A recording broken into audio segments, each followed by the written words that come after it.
There's a lot here going on. I just want to talk about, with respect to Russia and Syria, what was happening in that moment. So in 2013, the war in Syria was escalating rapidly. It was deteriorating in terms of the Syrian government and Syrian society was starting to dissolve under the pressure of the war and the insurgency and so forth. So at this time, the Israelis really started getting worried about this. But in 2013, they were really still figuring out how to deal with this, and they were freaking out. They were concerned about it. And the idea that Epstein and Barak came up with in their private correspondences is, hey, we have a good relationship with Russia. Epstein knows them very well. Israel and Russia have good ties.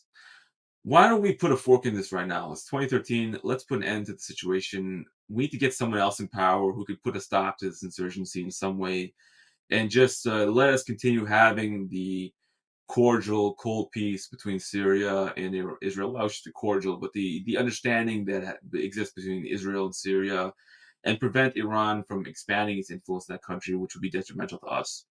So didn't want to give an impression of formal Israeli communications with Russia at that time, which would be very provocative to other people.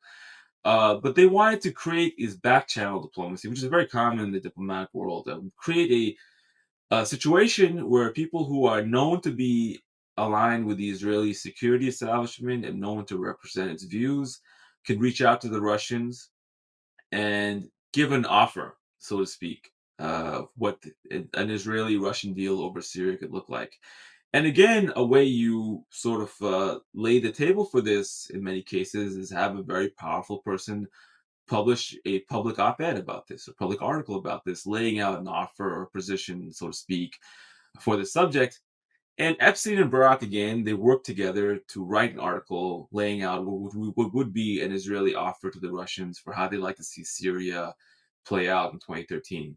And Epstein and Barak write this op-ed.